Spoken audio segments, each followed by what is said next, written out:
The city of Vareth was the largest city in the known galaxy. It was built on a planet that had no name, only a number, because the beings who lived there believed names were for smaller things. The towers rose so high that clouds formed around their middle floors. The streets were made of a strange metal that changed color when you walked on it. Everything was designed to make visitors feel small. For 300,000 years, the Conclave of United Species had ruled the galaxy from this city. They had met hundreds of new species in that time. Every single one had come to them afraid, shaking, begging for acceptance.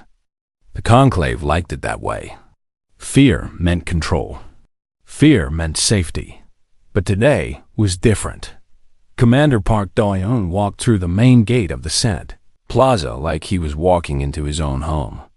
He was a tall man with gray hair at his temples and calm eyes that seemed to notice everything. Behind him walked 46 other humans. They wore simple dark uniforms. No weapons that anyone could see. No armor. Just cloth and confidence. Ambassador Yoon So-mi walked beside the commander. She was younger, with black hair pulled back tight and a face that gave nothing away. Her job was to speak for humanity. His job was to keep them all alive. Both of them knew that thousands of alien eyes were watching from every window, every balcony, every shadow. The security forces of Vareth had prepared for this day for months. Hidden soldiers waited on rooftops with weapons that could turn a human into ash in less than a second. Underground machines hummed with power, ready to block any mental attacks. In orbit above the planet, 3 massive warships waited with their guns pointed at the single human vessel that had brought the delegation. High Arbiter Tholen watched from his balcony high above the plaza. He was HFY, a species that looked like insects but thought like philosophers. His body was covered in hard black shell, and his eyes were large and divided into thousands of tiny parts. He had lived for over 800 years. He had seen many things, but he had never seen anything like this. "They walk like they own this place," he said. His voice clicked and buzzed in the way of his people. His assistant, a younger HFY named Keth, looked down at the humans. "They have no army here. No fleet. Just one small ship. What threat can they be?" Dolan did not answer right away. He watched the human commander stop in the middle of the plaza and look up at the great dome above. The dome was covered in artwork that had taken 10,000 years to complete. It showed the history of the Conclave, all their victories, all their glory. The commander looked at it the way someone might look at a painting in a museum, interested, appreciating, not afraid. "That," Tolan finally said, "is exactly what worries me." Down in the plaza, Lieutenant Kang Yuna was walking near the back of the group. She was 28 years old, the youngest officer in the delegation. Her parents had died in the Pacific floods when she was a child. She had joined the military at 16. She had seen things that would break most people. But she was still here, still standing, still curious about what came next. A HFY guard stood near the entrance to the Senate building. He was nearly 3 meters tall, his shell gleaming with medals and marks of rank. He held a weapon that looked like a spear made of light. Yuna stopped beside him. She looked up at the ceiling of the entrance hall, which was covered in tiny crystals that glowed with their own inner light. "This is beautiful," she said. "How old is it?" The guard's antennae twitched. He had been trained to watch for threats, to expect violence or trickery. No one had trained him for compliments. 60,000 cycles, he said, his voice uncertain. Yuna nodded slowly. "We had something like this on Earth, a ceiling painted by a man named Michelangelo. It was only 500 years old when we left, but it meant everything to us." She smiled at the guard. It was a real smile, warm and genuine. "I hope we can show it to you someday." The guard did not know what to say. He had been told that humans were dangerous, violent, unpredictable. No one had told him they would be friendly. at the front of the group. Commander Do-yun and Ambassador Somi reached the great doors of the Senate chamber. The doors were made of a metal that had been mined from the core of a dying star. They were covered in symbols from every species in the conclave. Soon, perhaps, human symbols would join them. A conclave official approached them. He was from a species called the Moravith, beings made of living crystal. Light passed through his body and came out in rainbow colors. He was beautiful and ancient and very, very proud. "You are the first humans to stand in this place," the official said.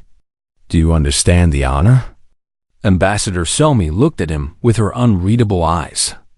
"We understand," she said, "and we are grateful for the welcome. Most species weep when they first arrive here. Some fall to their knees.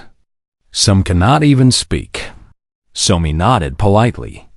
"We are not most species." The official stared at her for a long moment. He was trying to understand her, trying to find the fear that should be there. But there was nothing. Just calm, just patience, just the quiet strength of a people who had faced extinction many times and refused to die. The great doors began to open. Light poured out from the chamber beyond. 12,000 aliens waited inside, watching, judging, wondering what these strange creatures from a small blue planet would do next. Commander Do-yun took a deep breath. Beside him, Ambassador Somi straightened her uniform. "Ready?" he asked quietly. "Always," she replied, and together they walked into the heart of the galaxy. The Senate chamber was the largest room that humans had ever seen. It was built in a circle, with seats rising up in rows until they disappeared into darkness far above. 12,000 representatives sat in those seats. They came from 400 different species. Some had bodies of flesh and bone. Some were made of light. Some floated in tanks of strange liquid. Some had no bodies at all, just voices that came from machines. All of them were watching the humans. The floor of the chamber was made of glass, and beneath the glass was empty space. Stars glittered below, projected from somewhere deep in the building. Walking across, it felt like walking on nothing at all. Most new species froze when they saw it. Some had to be carried across. The humans walked across it. Without stopping, Ambassador Yoon Somi led the way to the central platform. It was a small circle of solid ground in the middle of all that glass, all that empty space. This was where new species came to introduce themselves. The acoustics of the room were designed to make speakers feel small. Every word echoed. Every pause felt like forever. The representatives shifted in their seats. They had seen the recordings from Earth. They knew about the wars, the weapons, the terrible things humans had done to each other. They expected to see guilt, shame, perhaps aggression, the defensive anger of a species that knew it had done wrong. Instead, they saw Somi standing with her hands folded, looking around the chamber with quiet interest. "Honored representatives," she began. Her voice was clear and calm. It filled the chamber without strain. "Humanity comes to you today not as conquerors, not as beggars. We come as neighbors, finally ready to introduce ourselves." A murmur ran through the chamber. This was not how new species spoke. New species apologized. New species promised to be better. New species asked for mercy. High above, in a private viewing box, High Arbiter Tholan leaned forward. His compound eyes focused on the human woman below. She stood alone on that platform, surrounded by beings who could destroy her world with a single vote, and she showed no fear at all. "What is she doing?" Kef asked beside him. "I don't know," Tholan admitted, "but I want to find out." On the chamber floor, Somi continued speaking. She talked about Earth, about the blue oceans and green forests, about the cities that humans had built and destroyed and built again. She did not hide the dark parts of their history. She spoke about the wars openly, honestly, without excuse. "We have made terrible mistakes," she said. "We have hurt each other in ways that still cause us shame. But we learned from those mistakes. We are still learning. And we believe that learning is never finished." In the eastern section of the chamber, the QuietHFY delegation sat in their water tanks. The QuietHFY were empaths. They could feel the emotions of other beings. When new species came before the Senate, the QuietHFY would report what they felt. Usually, it was the same thing every time: fear, desperation, hidden anger. The emotional signature of the week. Elder Mira, the oldest of the QuietHFY, closed her large silver eyes and reached out with her mind. She touched the emotions of the human delegation, expecting to find the usual storm of terror, and hoped that she found something else entirely. Calm, deep and steady like an ocean without waves. And beneath that calm, something stranger. Something she had not felt from a new species in all her centuries of life. Patience. Not the patience of the powerless, waiting for rescue. This was the patience of the powerful, waiting for the right moment. The patience of a hunter who knows the prey will come eventually. Elder Mira opened her eyes. Her fins fluttered with confusion. "What do you feel?" Another QuietHFY asked her. "I don't know how to describe it," she said slowly. "They are not afraid of us. But they are not aggressive either. They are waiting. Waiting for what?" Elder Mira looked down at the humans standing together on that platform of glass. "I think they are waiting to see what we will do." Ambassador Somi had finished speaking. She stood in the silence that followed, surrounded by thousands of watching eyes, and she did not fill the space with nervous words. She simply waited. Lieutenant Kan Yuna stood with the other humans, watching the representatives above them. She could feel the weight of their attention. It pressed down like gravity. But she had felt heavier weights. She had held her mother's hand while the floodwaters rose. She had carried her father's body through the rain. A few thousand aliens staring at her was nothing compared to that dot. She caught the eye of a young alien in the nearest row. It was small and furry, with large dark eyes that reminded her of a rabbit. It looked scared. Not of humans, she realized, but of everything. Of being in this huge chamber. Of being surrounded by so many powerful beings. Yuna smiled at it. Just a small smile, friendly and warm. The alien's ears twitched. After a moment, it smiled back. Finally, one of the senior representatives stood. He was Vethkai, like High Arbiter Tholin, but older. His shell faded to dark gray with age. "You speak of learning," he said. His voice echoed through the chamber. "But your history shows you repeat the same mistakes again and again. War after war. Death after death. How can we trust that you have truly learned?" Somi nodded slowly. It was a fair question. She had expected it. "You are right," she said. "We have repeated our mistakes. Many times. But each time, we came back. Each time, we rebuilt. Each time, we tried again." She paused, looking up at the thousands of faces watching her. "We are not here because we are perfect. We are here because we refuse to give up." The chamber was silent. No one moved. No one spoke.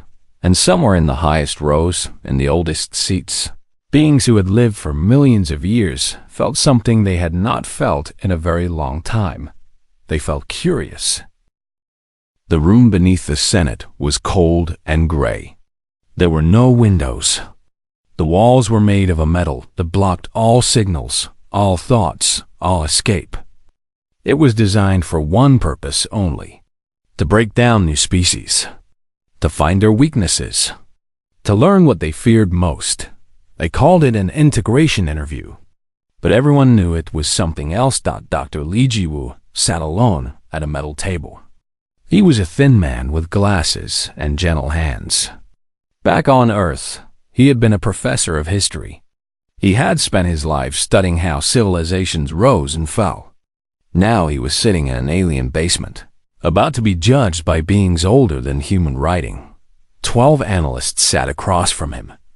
They came from the most powerful species in the conclave. Each one had been chosen for their skill at finding truth, at breaking lies, at exposing the hidden darkness in every mind they examined. The lead analyst was HFY. Her shell was a deep red color, and her eyes moved constantly, tracking every small movement Jiwoo made. "Your species nearly destroyed itself," she said. There was no warmth in her voice, only cold fact. "Multiple times. Nuclear weapons, climate collapse, disease. How do you explain this?" Jiwoo took off his glasses and cleaned them with his shirt. It was a habit from childhood, something he did when he needed a moment to think. "We were young," he said. "We made mistakes.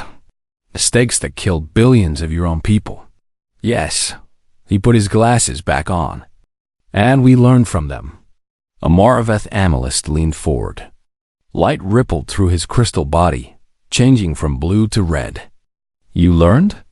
Your records show you repeated the same patterns for thousands of years. You killed each other over land, over resources, over ideas, over nothing at all." "That is true," Jiwoo said. He did not look away. He did not look down. "We were not good at peace. We had to learn it the hard way, again and again." "And you think you have learned it now?" Jiwoo was quiet for a moment. He thought about Earth, about the long centuries of war and suffering, about the floods and fires, about the day the United Earth Government was finally formed, built on the ashes of the old world. "I think we are still learning," he said. "I think we will always be learning. That is what it means to be human." The analysts looked at each other. This was not what they expected. New species usually made excuses. They blamed outside forces. They claimed they were victims. They did not sit calmly and admit their failures. The HFY analysts tried a different approach. "Your species developed nuclear weapons before you developed space travel. You built the power to destroy yourselves before you built the power to leave your planet. This is not the behavior of a wise species." Jiwoo nodded slowly. "You are right. It was not wise. It was." He searched for the right word. "It was human. We have always been better at destroying than creating. But we keep trying to change that." "And how long did it take your species to achieve unified government? To stop fighting among yourselves?" "About 200 years from the First World War to unification." The room went silent. The analysts looked at each other again. There was confusion in their movements, in the way their bodies shifted. 200 years? The Moraveth said. "That is very fast. How long did it take your species?" Jiwoo asked. The Moraveth's light flickered uncertainly. 40,000 cycles. But our situations were different. We are not a violent species. "Perhaps," Jiwoo said. "But we are. And we unified anyway. That is not something we are proud of. The cost was too high. But it is something we did." In the observation room above, High Arbiter Tholen watched the interview through hidden cameras. His assistant Keth stood beside him, reading the data from sensors that monitored the human's body. "His heart rate is stable," Keth said. "No signs of deception. No signs of stress. He is telling the truth as he understands it." "That is what concerns me," Tholen said. "Concerns you? Should we not be relieved that he is honest?" Tholen's mandibles clicked slowly. "The Kethmari told us these humans feel no fear. I did not believe it until now. Look at him. He is alone, surrounded by beings who could end his life with a thought. His entire species hangs in the balance. And he sits there like he is having tea with friends." Below, the interview continued. "Tell us about your wars," the HFY analyst said. "Tell us about the worst things your species has done." Jiwoo was quiet for a long moment. Then he began to speak. He told him about the old wars, about weapons that could destroy cities in a single flash of light, about gas that melted lungs, about camps where millions were killed for being different. He did not look away. He did not make excuses. He simply told the truth. When he finished, the room was very quiet. "Why do you tell us these things?" the Moraveth asked. "You must know this makes your species look terrible." "Because you asked," Jiwoo said. "And because hiding our past would be a mistake. We did these things. We carry them with us, but we also carry the memory of those who stood against the darkness. The ones who said no when everyone else said yes. The ones who died trying to make things better." He leaned forward slightly. For the first time, there was heat in his voice. "We are not here to tell you we are perfect. We are here to tell you we are trying. Every day, every year, every generation. We are trying to be better than we were. That is all we can promise. That is all anyone can promise." The analysts had no more questions. In the observation room, Thalon turned away from the screens. His mind was racing with thoughts he could not quite name. "What do we do with them?" Keth asked. Thalon did not answer for a long time. Finally, he said, "We watch. We wait. And we hope they are telling the truth. Because if they were, then perhaps the galaxy had just found something very rare. A species that knew exactly what it was. Darkness and light together, and was not afraid to face it." Night came to Vareth, though it was not real night. The planet had no natural sun. Instead, the great shields that covered the city slowly dimmed, changing from bright gold to soft blue to deep purple. It was a beautiful illusion, designed to remind the many species of the homes they had left behind. The human delegation had been given rooms in a tower near the Senate. The rooms were large and comfortable, filled with furniture that could change shape to fit any body. The walls showed images of forests and oceans, trying to make the humans feel at home. Most of the delegation was sleeping. They had been awake for 30 hours. Their bodies needed rest. But not everyone could sleep. Sergeant Beek Sujin stood in the hallway outside the rooms. She was 32 years old, with short black hair and strong hands covered in small scars. She had been a soldier since she was 18. She had fought in the resource wars. She had seen friends die.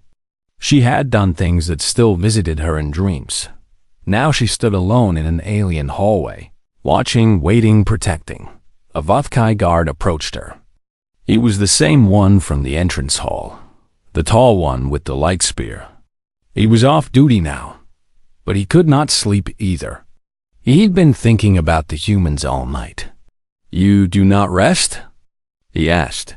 Sujin glanced at him, then returned her eyes to the hallway. "I will rest when my shift ends. But you have no shift. You are guests here. We provide security. Old habit."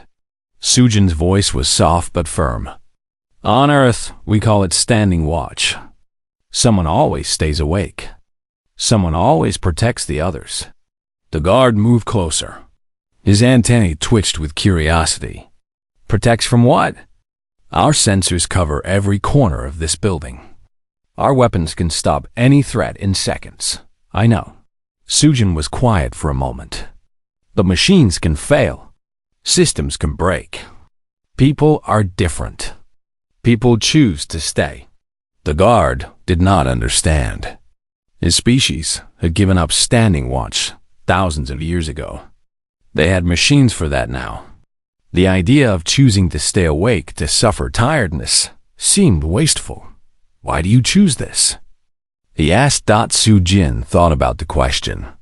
She thought about her grandmother, a small woman with silver hair and hands that had worked in factories for 60 years.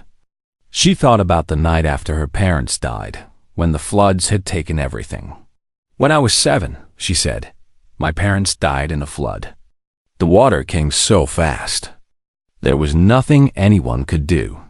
She paused. The memory still hurt, even after all these years. My grandmother took me in. She was old. She was tired. She was grieving too. But every night for a month, she sat by my bed until I fell asleep. The guard was silent, listening. She did not have to do it, Sujin continued. There was no danger. The water was gone. But she sat there anyway, in the dark, fighting her own exhaustion. Because she wanted me to know that I was not alone. That someone was watching over me. And this made you feel safe? It made me feel loved. Sujin's voice was thick.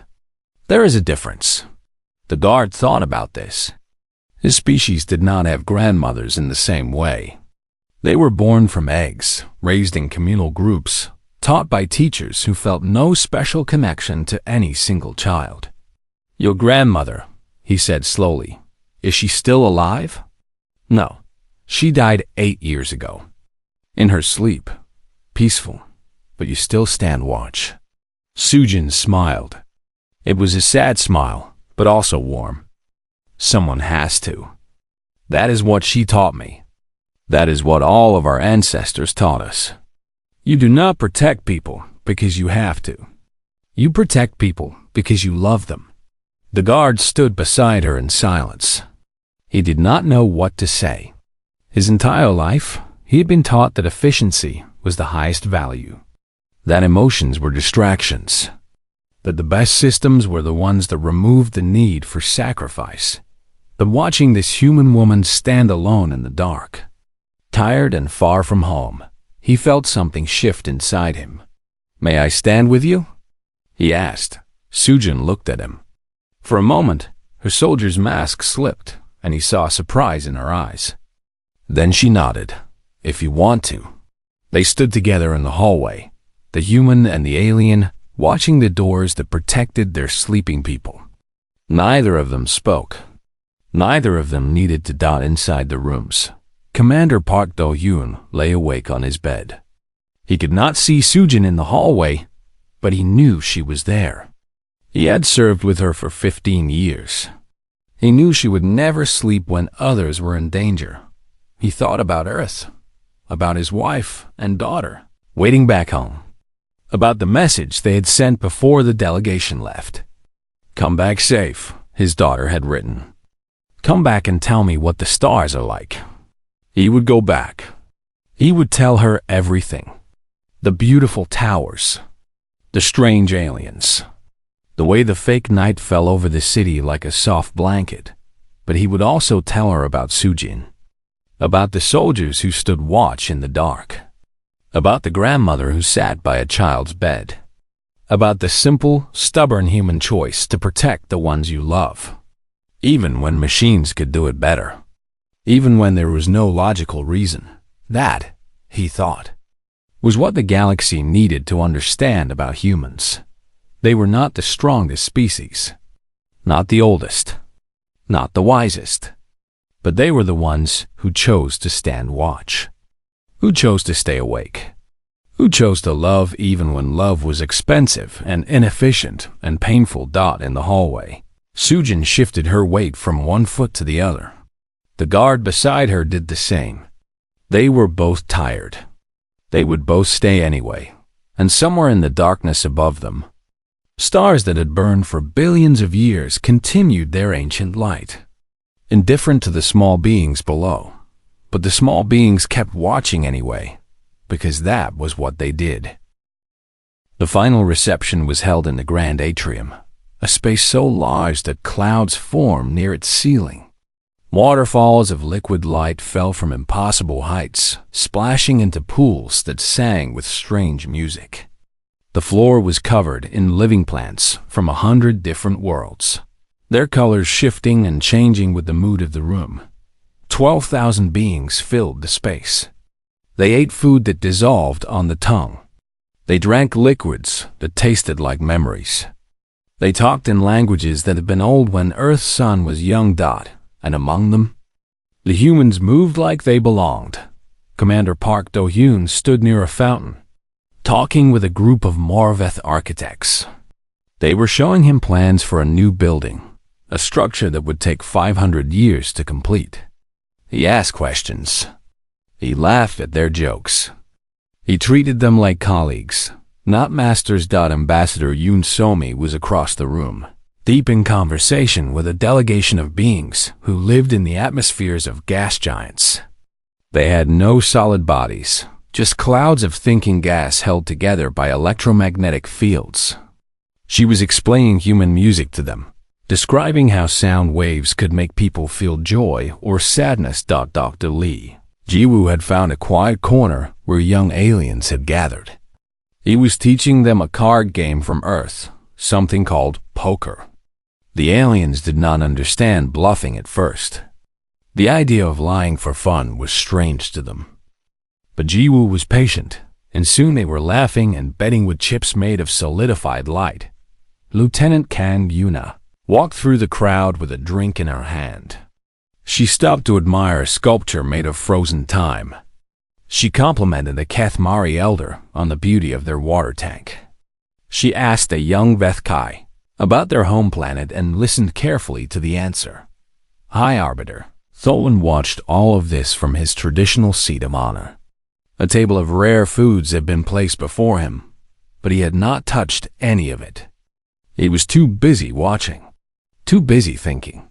They were supposed to be afraid, he said, more to himself than anyone else. Perhaps that was the mistake. Tholen turned. An elderly human woman had approached his table.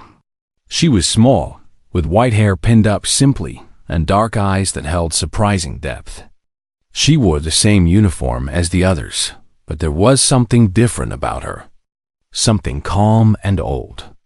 I am Han Yoonji, she said. The cultural attach. May I sit? Tholen gestured to the chair beside him. Please. Yoonji sat down slowly. She moved like someone who had learned to be careful with her body, but her eyes were sharp and curious. You have been watching us all evening, she said. What have you learned? Tholen's mandibles clicked thoughtfully. I have learned that you are not what we expected. What did you expect? Fear, aggression, the desperation of a young species facing powers beyond their understanding. Yoonji picked up a piece of fruit from his plate. She examined it with open curiosity. May I? Please. She bit into it. Her eyes closed briefly as she tasted something entirely new. Wonderful, she said. Like honey and thunder. You still have not answered my question, Tholen said. Why are you not afraid? Yoonji chewed slowly, thinking. Then she set down the fruit and looked at him directly. Of course we are afraid, she said. You could destroy our entire species before breakfast. We know this. We have done the math. Your ships, your weapons, your technology. You are millions of years ahead of us. If you wanted us dead, we would be dead. Then why do you not show it?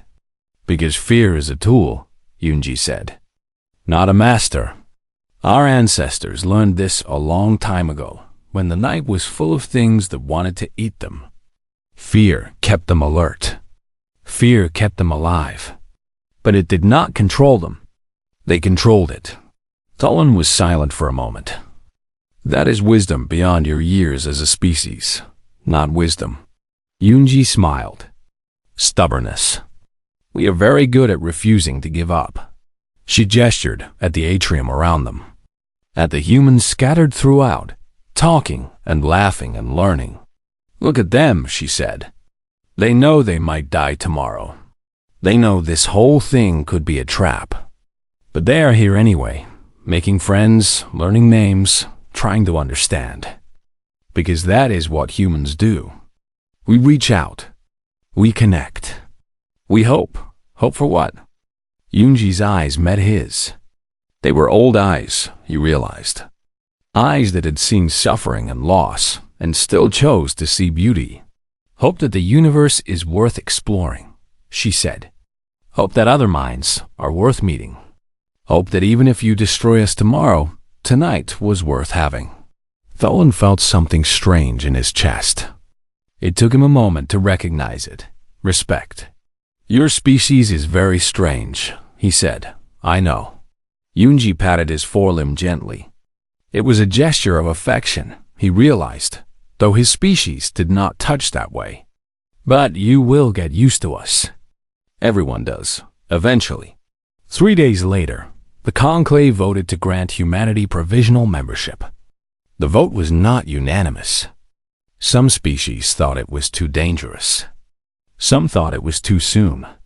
But the majority voted yes. The humans sent a message back to Earth.